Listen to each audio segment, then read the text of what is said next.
નમસ્કાર, આપ જોઈ રહ્યા છો નેશન પ્લસ ન્યૂઝ. હું છું આપની સાથે હેતલ ભગત.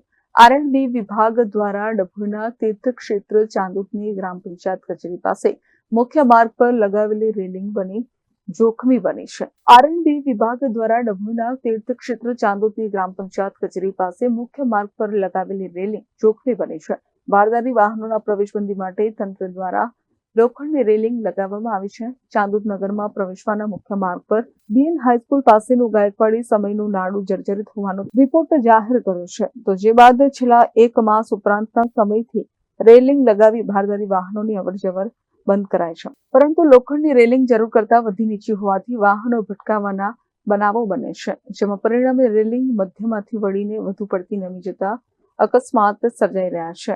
જે અંતર્ગત જરૂર કરતા નીચી તેમજ નમી પડેલી રેલિંગ જીવલેણ સાબિત થાય તે પહેલા તંત્ર જરૂરી ઊંચાઈ વધારી મજબૂત રેલિંગ લગાવે તેમજ નાણાંના નિર્માણની કામગીરી સત્વરે આરંભે તેવી નગરજનોની માંગ ઉઠવા પામી છે. આપણે ચાણોદમાં પ્રવેશતા ગ્રામ પંચાયત પાસે એક નાડું આવેલું છે 130 વર્ષ જૂનું.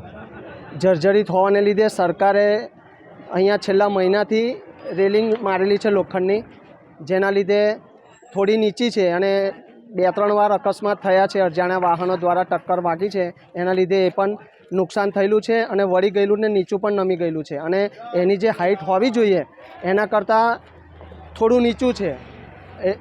એને લઈને આજે સવારમાં જ એક પિકઅપ વાન જતી હતી, જેમાં પાછળ એક ભાઈ ઊભા હતા, જેને અંદાજો ન રહેતા માથાના ભાગે વાગતા ગાડીમાંથી ફંગોળાઈને નીચે પડી ગયા છે, જે અત્યારે સારવાર માટે હોસ્પિટલમાં લઈ ગયા છે. અને અમારી સરકારને એટલી જ રિક્વેસ્ટ છે કે ભાઈ આને મજબૂત અને થોડું ઊંચું કરાવે. મીત માછી, નેશન પ્લસ ન્યૂઝ, ડભોઈ.